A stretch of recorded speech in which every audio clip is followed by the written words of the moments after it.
Bertrand Vallini. Donc, je suis le directeur marketing de l'entreprise. J'ai 47 ans, 2 enfants. Voilà, Christophe Benavent, je suis professeur à l'université à Paris-Ouest. Je m'approche dangereusement de la cinquantaine, je vais avoir 48 ans. Je m'appelle Alex Bertrand, j'ai 24 ans, je suis en Master 2 Marketing Opérationnel International et je suis étudiante. Je m'appelle Clément Saunier, j'ai 32 ans. J'ai 32 ans et je suis auteur et scénographe de théâtre. Bonjour, je suis Yasmina Lecomte, je suis auteure d'ouvrages techniques. J'en ai des centaines et des centaines. Donc 150, un peu plus de 150. J'ai 4 pages d'application. Pas énormément d'applications. Et je fais régulièrement le ménage pour enlever celles que je n'utilise plus. Je télécharge régulièrement de nouvelles applications. Maintenant, on va dire que dans les applications que j'utilise vraiment sur une base régulière, il doit y en avoir à peu près une cinquantaine. Justement, une fois mon travail de sélection fait, je vais quand même uniquement garder et organiser mon écran avec les applications qui me servent au quotidien. Tous les jours, c'est la banque, le bus, qu'est-ce que j'appelle les jeux aussi dans le RER. Vente privée, Groupon, tous les jours. Je regarde aussi un peu l'actualité et puis ça dépend où est-ce que je suis, ce que je fais, est-ce que je suis en train d'attendre, je lis des trucs. Ce que j'utilise.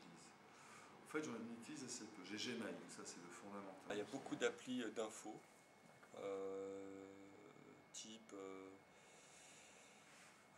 type de l'info, type Le Monde, type Le Point, l'Expansion, Le Parisien, beaucoup d'applis d'infos, on va dire. Il y a des utilitaires, type Mappy, type Le Citadin, type rechercher une place de ciné, des choses qui permettent d'obtenir des informations. Et j'ai beaucoup de banques aussi, l'appli de la banque, elle est souvent consultée.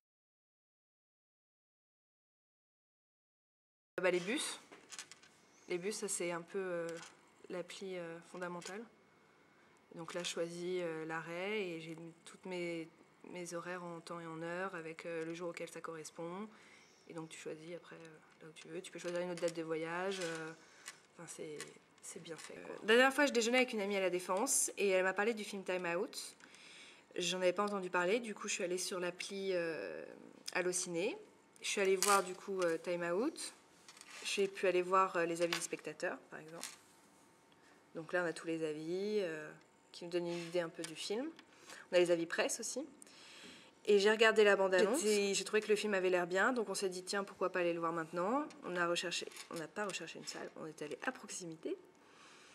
Et donc là, on a vu qu'il y avait une séance directement 1 heure après, dans tel ou tel ciné. Ce qui est bien pratique, du coup on a pu aller au ciné directement en sortant du déjeuner. Une des applications que j'utilise très régulièrement, donc ça serait celle de la RATP, qui au début était payante et qui est devenue gratuite. D'ailleurs ça a pas mal d'inconvénients parce qu'ils ont du coup mis des publicités dans certaines sections qui deviennent très... Ce que j'utilise en particulier, c'est je consulte les plans, ça peut m'arriver, mais surtout je consulte les horaires. Donc en fait là pour le coup, ça répond vraiment à un besoin de mobilité. C'est-à-dire que je peux voir les horaires du prochain bus qui passe juste à côté de chez moi en temps réel. Et ça, pour moi, c'est vraiment une fonctionnalité que j'utilise très très régulièrement pour éviter d'avoir à courir ou d'avoir justement de louper le bus alors qu'il arrive dans les minutes qui suivent. Bon, il y a effectivement les informations trafic en temps réel que je ne regarde pas souvent, mais bon, qui sont intéressantes. Et puis donc le calcul d'itinéraire. Donc là, en fait, on peut définir le lieu de départ par le lieu actuel. Ça, c'est très pratique quand on est en déplacement.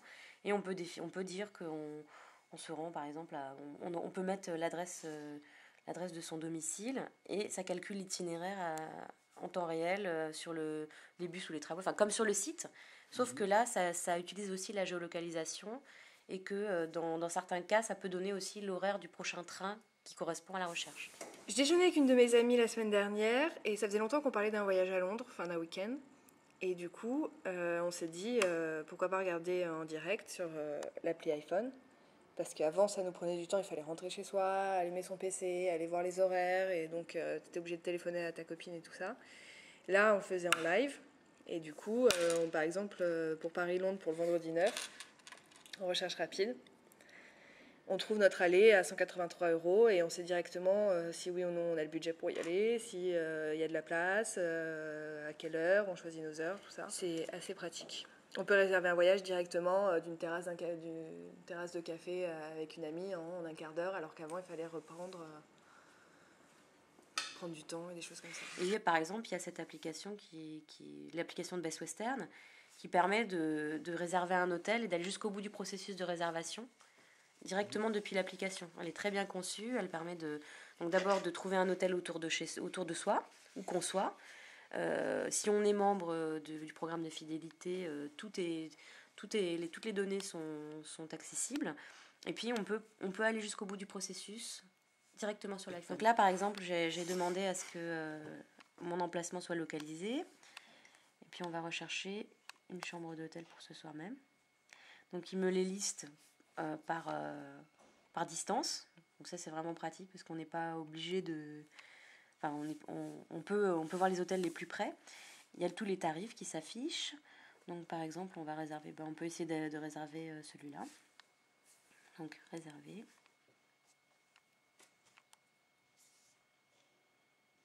Alors on remarque qu'il y avait un bouton par exemple pour téléphoner directement à l'hôtel si on le souhaite.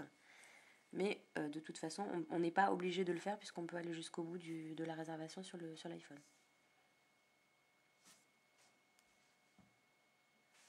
Donc vous voyez, cette page est sécurisée. Donc ça, c'est vrai que toutes les applications ne le font pas, même si on part du principe que c'est sécurisé parce que la SNCF, de toute façon, va faire par exemple une page sécurisée, mais c'est pas aussi net. Là, c'est assez rassurant, justement. On retrouve les codes du web, qui, pour l'instant, sur l'iPhone, il n'y a pas vraiment de... On ne sait pas vraiment si une transaction est sécurisée par le navigateur. On ne peut pas vraiment le savoir. Et puis donc, en fait, ensuite, vous voyez, on peut remplir le formulaire. Bon, et donc, l'étape d'après consiste à rentrer les coordonnées bancaires. On rappelle encore une fois que c'est sécurisé. Et une fois qu'on a rempli tout ça, il suffit de valider et la transaction est Le conclue. Citadin, je l'utilise pour voir si je vais arriver à l'heure ou pas. C'est de la consultation. En fait, c'est très simple. On lance ça dit est-ce que je vais être en retard ou pas, parce que grosso modo ça vous dit où ça roule, On est géolocalisé, mais quand il y a un accident, quand il y a quelque chose, il y a une petite icône, vous tapez et ça vous dit voilà, accident, une voiture arrêtée, déclarée à telle heure. Ça donne quand même pas mal d'infos. C'est assez vous voyez, ça a été mis à 16h02. Donc c'est en même temps très actualisé et pas assez, quoi. Ouais. Parce que 20 minutes, c'est beaucoup. Il y a une autre application qui est vraiment très bien, qui permet de localiser les Vélib à proximité. Donc c'est un grand classique, mais pour le coup, c'est vraiment indispensable pour quelqu'un qui fait du Vélib et qui a un iPhone, elle permet de trouver un vélo autour de soi, avec des codes très simples, ou de trouver un emplacement pour le rendre. Donc ça, c'est extrêmement pratique, c'est en temps réel aussi, ça marche très bien quand on voit qu'il y a de la place, c'est vrai. J'ai un Samsung Galaxy S2 depuis environ 6 mois, sur lequel j'ai dû télécharger une bonne centaine d'applications, je dirais, avec des applications inutiles qui sont tout de suite désinstallées, puis d'autres que j'utilise quotidiennement. Ces applications que j'utilise quotidiennement doivent être au nombre d'une petite dizaine, je dirais, pas plus.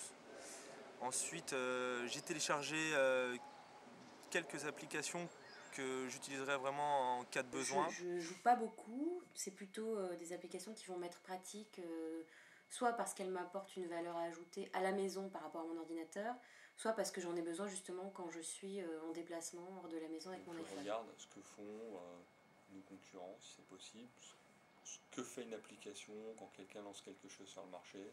Alors je la conserve pas forcément. Voilà, grosso modo, pour moi, soit c'est parce que je l'utilise, donc ça me donne un bénéfice, soit c'est parce que j'observe ce que fait l'appli, qu'est-ce qui se passe dans le monde des applis. Alors de temps en temps, je vais sur l'App Store, je fais mes mises à jour, je regarde les nouvelles téléchargées, je me balade. Toutes les semaines, tous les mois, je me balade dans l'App Store pour voir ce qui est sorti. Et puis je charge, je regarde. brûle, ou alors parce que j'en ai entendu parler, parce que quelqu'un me l'a montré, ou parce que j'ai 8 mises à jour à faire. Ouais. Donc quand je vais les faire, en même temps je vais regarder les dernières publiées, les rentables. Ah si, info, je ne télécharge, jusqu'à présent je n'ai téléchargé que des gratuits. Je fais des recherches, quand j'ai un besoin spécifique, j'essaie de chercher sur l'App Store si ça existe ou pas, si l'application existe. Et puis je me tiens pas mal au courant de ce qui se fait aussi par le web, par les sites spécialisés. Donc quand une nouvelle application dont tout le monde parle sort, j'essaie de la tester pour voir si elle me convient. J'achète pas tout, il y a des applications qui sont très chères, mais en règle générale, j'essaye beaucoup. Soit c'est un but d'utilisateur. Je télécharge l'application parce que je vais l'utiliser. Je pense que j'en ai pas beaucoup par rapport à certains que je vois qui ont des sous-répertoires. Moi maintenant quand je l'utilise pas, je la vire l'application. Donc c'est soit parce que je m'en sers, type celle d'Air France, je m'en sers pour voir mes vols, etc. Ou type celle de Citadin pour voir les embouteillages.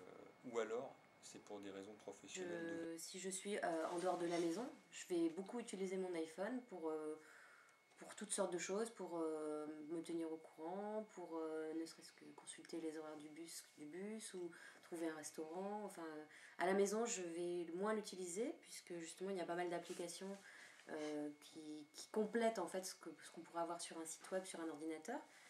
Mais en dehors de la maison, je vais l'utiliser de manière très intensive. Ça peut être plusieurs heures par jour. Pourquoi? Parce que, bon, sur le site NCSF, d'abord, il est horrible, il est vachement lent, il donne un choix restreint de destination. Donc, dès qu'on a des parcours un peu compliqués, c'est pas possible.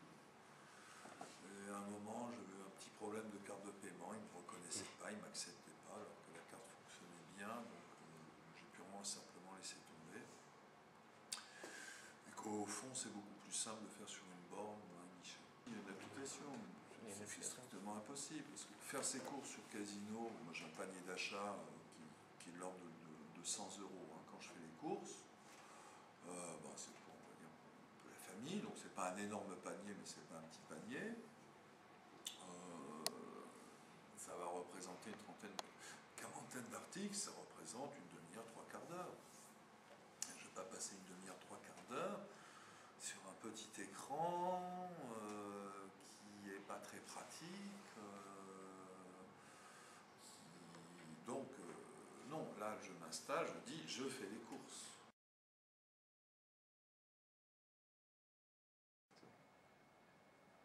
C'est pas une appli où il faut que je renseigne des trucs, si j'ai Siri, il faut que je parle avec. Enfin, c'est bien, mais une appli, ça doit être hyper simple. C'est bien de consulter, mais effectivement, j'aimerais que l'appli aille plus loin. Mais que ça aille plus loin, alors peut-être réservé, je sais pas. Et parfois, je me dis, maintenant, il va falloir une appli pour tout, quoi. Je sais pas si on vous l'a dit, ça ou pas. Et ça, il y en a un peu marre, quoi. Enfin, où on arrive à se dire, si j'ai pas une appli, comment je fais? Alors oui, mais il faut que cette appli, pour moi la bonne appli c'est celle où on appuie 3 fois et on a ce qu'on veut. Une application pour tout. C'est un peu ça le problème. Tu cherches n'importe quelle bêtise de truc, tu trouves quasiment tout sur l'App Store. Ça fait ce que ça doit faire, quoi. On cherche un truc. On cherche un McDo, on le trouve. Voilà, ça va vite. Le truc de page jaune, c'est pas mal. J'appuie, j'ouvre, je mets 2 trucs, trouver. Enfin, le concept, moi, je trouve ça bien. Voilà, c'est simple, c'est vachement simple. L'été dernier, quand j'étais à Biarritz, il a fallu que je fasse un virement rapide de mon compte où j'ai des sous au compte où j'avais plus de sous, parce que sinon ma carte allait être refusée. Donc j'ai pu faire un virement interne directement de mon smartphone et 10 minutes après, j'ai pu en prendre ma carte bleue sans problème. Oui, par exemple, justement, l'application La Fourchette qui permet de réserver des restaurants.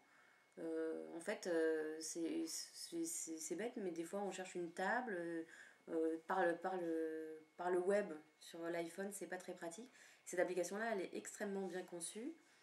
Encore une fois, elle liste les restaurants autour de soi. Elle permet de trouver même des promos. Et une fois qu'on a trouvé le restaurant, encore une fois, comme le compte est déjà créé, les données sont préenregistrées, Il suffit vraiment de manip pour réserver le restaurant. On reçoit une confirmation par texto dans la minute et c'est fini. Par exemple, je veux faire un achat rapidement. Je ne suis pas devant mon ordinateur. Je sais exactement ce que je veux dans quelle boutique. Donc, en particulier, par exemple, ce serait le dernier achat que j'ai fait, c'est sur Amazon. Et il se trouve que Amazon avait déjà mon profil enregistré. Je ne me serais pas honnêtement ennuyée à recréer tout un profil, à rentrer mes coordonnées de carte bancaire sur l'iPhone parce que je trouve ça fastidieux. En revanche, sur les sites que j'ai l'habitude de fréquenter sur Internet et qui ont une application, j'ai aucune objection à faire du shopping avec. Quand je m'apprête à prendre les transports, j'utilise beaucoup d'applications, que ce soit pour obtenir des itinéraires, des horaires, ou même la bonne sortie du métro, parce qu'il y a des applications pour ça. Je vais aussi utiliser beaucoup une application de lecture de vidéos quand je fais du sport, par exemple. Je fais du sport en regardant des vidéos, donc je vais utiliser cette application intensivement, qui est une application en fait qui simplement remplace l'application de base de l'iPhone, puisqu'elle fait plus de choses. Quand je suis effectivement dans une situation d'attente, je vais utiliser des applications. Si je suis dans une salle d'attente, j'attends à la caisse d'un magasin, je vais souvent avoir le réflexe de sortir mon iPhone. Par exemple, les infos, dès que j'ai un moment d'attente et que c'est possible, je regarde. Les virements, dès que j'en ai besoin. Shazam, dès que j'entends un truc et qui me plaît. Mais le portable, je vais l'utiliser quand je suis dans un métro ou dans un train. Ou dans la rue. Éventuellement une terrasse de café où j'ai pas suffisamment de temps pour déballer mon ordinateur, brancher la clé USB, me connecter. Donc c'est juste un couteau suisse, quoi. Je préfère être assis, être devant un grand ou petit écran, dans une situation confortable, où je peux gérer mes mails. Si je fais une commande sur Amazon, je vais recevoir un mail immédiatement, je reçois mon mail, je vais le classer, j'ai un dossier Amazon, où j'ai toutes les commandes passées, les factures et les trucs comme ça. Groupon sur Internet, c'est toujours le même problème, c'est qu'il faut attendre d'être chez soi avec son ordinateur, alors que là, avec le smartphone, on peut discuter en se disant tiens, pourquoi pas aller se faire un restaurant gastronomique, etc. Et on peut chercher sur Groupon s'il n'y a pas un deal qui correspond à ce qu'on a envie de faire. Les applications que j'utilise sur iPhone, c'est beaucoup parce que c'est pratique et que ça m'évite de devoir être à tel endroit pour pouvoir faire ce que je veux faire. Donc, parmi les applications que j'ai sur mon téléphone, il y en a que j'utilise souvent pour faire des achats, pour réaliser des achats tels que Amazon, SNCF ou même la Fnac. Donc il faut savoir que moi je trouve ça beaucoup plus pratique d'acheter via les applications plutôt que d'attendre d'arriver chez soi, et c'est surtout un gain de temps, je dirais. Les achats que je réalise sur ces applications sont des achats auxquels j'ai déjà réfléchi auparavant, donc c'est pas du shopping. Quand je suis dans une file d'attente au cinéma, je trouve ça beaucoup plus utile et rapide de sortir mon téléphone et penser et réaliser l'achat auquel j'ai pensé et qui m'est nécessaire directement. C'est beaucoup plus simple. Puis ils ont déjà mon code de carte bleue, etc. En un clic, si vous voulez, j'achète l'objet dont j'ai besoin. C'est des achats d'objets ou de livres. Donc j'ai déjà réfléchi, c'est vraiment pour l'acheter, pour gagner du temps et pas attendre d'avoir à arriver chez moi le soir et de prendre du temps à passer commande sur les sites. Si on fait appel à une application iPhone, c'est que, comme je dis encore une fois, ça me concerne, mais a priori, c'est qu'on est dans une situation où on est hors de chez soi, où on n'a pas forcément accès à un ordinateur, où on est peut-être un peu pressé. Donc, faut que ça aille vite, quoi. Par exemple, l'application eBay. Avant, on était obligé d'être sur l'ordinateur et donc quand on enchérissait sur des produits, il fallait être là devant son PC à attendre la fin des enchères pour voir si on ne loupait pas justement de pouvoir enchérir sur un autre consommateur qui voulait le même produit. Alors que là, on l'a dans notre poche et on peut y aller très facilement et ça nous arrive moins de louper des achats ou des choses comme ça. Ou même nous, quand on est eBayeur et qu'on veut vraiment vendre des produits, on a un contact permanent avec le suivi de nos ventes. Alors qu'à l'époque, il fallait être sur l'ordinateur, on avait le soir parce qu'il fallait rentrer de cours, attendre d'avoir fini sa journée pour aller voir où ça en était. La RATP, moi, ça me change pas mal la vie parce que le métro parisien reste un peu une énigme. C'est pas trop le truc où je me sens... C'est-à-dire que, voilà, maintenant on me dit retrouve-moi à telle station, j'ai mon iPhone, je tape mon itinéraire et ça roule tout seul, quoi. Il n'y a plus besoin d'avoir son plan, d'aller voir sur les panneaux ou des choses comme ça. Là, on l'a dans la poche, où qu'on soit dans Paris, on peut aller à un autre endroit, même sans connaître parfaitement le métro parisien. Ce qui est bien pratique. Et oui, pour le déplacement en fait, toujours pour le, je crois que ça s'appelle Maps ou je sais plus, quand on se déplace en ville ou qu'on ne connaît pas une adresse, on tape, on peut voir piéton ou en voiture. Mais ça, elle est d'office sur l'iPhone. Puis j'utilise aussi la station, enfin pour trouver les meilleures stations essence, le prix de l'essence en fait quand on fait le plein. Là où j'utilise le mobile et où je pourrais utiliser des applications, c'est justement l'endroit où les connexions sont de mauvaise qualité.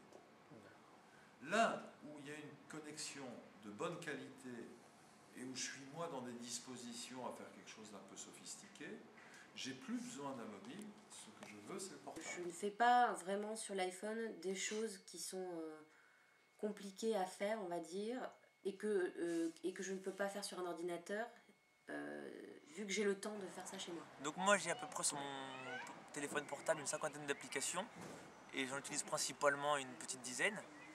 Et alors dans le cadre de mon travail, en fait, c'est vrai que je suis amené à me déplacer assez régulièrement. Et dans ce cadre-là, j'utilise principalement 2 applications, donc qui sont, pour les citer, RATP et Trafic. Alors, par contre, sur ces 2 applications qui sont certes très utiles, je rencontre souvent 2 problèmes majeurs. Donc, par exemple, sur RATP, comme je suis amené à me déplacer souvent en transport en commun parce que c'est plus simple, je veux toujours voir l'itinéraire que je dois prendre ou les horaires de mes trains. Et le problème, c'est que souvent, je consulte ces applications dans les transports en commun. Et le problème, c'est que souvent, dans le transport en commun, quand on est sous le tunnel, on ne capte pas. Donc, j'ai du mal à utiliser cette application en temps réel. Je suis souvent obligé de préparer mon trajet avant et c'est pas toujours très, très pratique. D'autre part, quand je me déplace plutôt en voiture, par exemple, donc le problème est à peu près le même. Je veux consulter le trafic, s'il y a des bouchons en temps réel. Donc certes, cette application est assez régulièrement actualisée, mais c'est pas encore assez performant puisqu'on sait que les bouchons entre 5-10 minutes près, ça peut beaucoup changer. Et donc je pense que c'est actualisé toutes les 10 minutes à peu près, mais j'ai souvent le problème, il y a un décalage en fait, et la situation qui est présentée à un moment T est complètement différent à un autre moment en fait. Et donc je me retrouve coincé dans les bouchons où j'aurais pu prendre un autre itinéraire. Donc voilà, je pense que c'est un problème, cette réactivité où l'actualisation n'est pas toujours bien mise en temps et en heure. Il y a un autre type d'application que j'apprécie particulièrement, c'est tout ce qui est lié à la géolocalisation. Donc si par exemple je suis en plein dans Paris et que je dois voir s'il y a une station de métro pas très loin, où est-ce qu'elle se situe, ou un bar branché que je dois trouver, je mets donc cette application en route. Et c'est vrai que c'est assez simple en fait, et la simplicité est vraiment bien adaptée dessus. Je peux facilement me retrouver et trouver l'endroit que je recherche. Alors c'est vrai qu'il y a aussi toujours des fois un problème sur cette application, c'est que des fois la recherche que j'ai lancée, la réponse qui m'est apportée ne correspond pas vraiment à ce que j'attendais au départ. Je peux donner un exemple, en cherchant un bar branché, j'ai été redirigé vers un PMU, voilà, et qui ne correspondait pas vraiment à ce que je cherchais au départ. Pour moi, disons que c'est absolument inefficace. Parce il y a très peu d'endroits où il y a vraiment de la 3G. Les endroits où j'aurais besoin, il y a une mauvaise qualité de communication. Où on a le plus de temps pour lire un article complet, c'est entre la Défense et Charles de Gaulle. Il n'y a aucune connexion. Donc, et le reste du temps, si on est sur des heures de pointe, le réseau doit être tellement encombré que ça passe très très très très difficilement. J'utilise souvent mes applications dans des situations d'attente, souvent dans le métro, les transports en commun. C'est vraiment à titre informatif, on va dire. Donc j'utilise pour regarder mes comptes, les informations, 20 minutes, Le Monde, ou souvent les actus sportifs. C'est vraiment pour passer le temps. Alors sinon j'utilise dans un autre moment, c'est plus pour des points spécifiques. Donc si j'ai besoin d'aller réserver quelque chose, par exemple une place de cinéma, j'ai pas un ordi en face de moi, donc forcément je vais prendre mon téléphone, hop, une application et je réserve ma place de cinéma. Donc c'est souvent vraiment pour des points spécifiques. Le point où je devrais utiliser en fait une application, c'est plus pour des trucs spécifiques tels que des achats en ligne voilà, j'ai pas d'accès à internet, j'ai pas d'ordinateur, donc hop, je sors mon téléphone, je réserve des places, j'achète des choses et c'est assez rapide, direct, et voilà. Et pour conclure, pour moi une application c'est quelque chose de... Enfin, faut qu'elle soit déjà ergonomique. C'est-à-dire que si au bout de... je dois naviguer entre différents menus et qu'au bout de 5 clics j'ai toujours pas trouvé mon truc, je lâche l'affaire. Donc c'est vraiment, faut que ce soit simple, ergonomique, facile d'utilisation, faut aussi éviter qu'il y ait de la pub. Généralement quand tu as de la pub c'est souvent, ça te prend de la place sur ton écran et au final t'as que de la pub qui clignote dans tous les sens et tu vois vraiment plus en fait ce que tu recherches vraiment. Donc en gros plus l'application est simple, plus forcément ça donne envie de l'utiliser et d'acheter en fait divers produits par le biais de cette application, tels que Amazon ou je sais pas UGC pour réserver des places.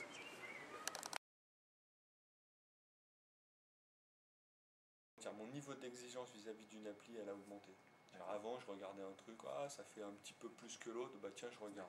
Tiens, maintenant, il faut vraiment que ça apporte quelque chose, quoi. Je sais pas ce que vous en pensez, moi depuis que j'ai un smartphone et les applications telles qu'Amazon, c'est beaucoup plus pratique d'acheter et du coup je dépense beaucoup plus.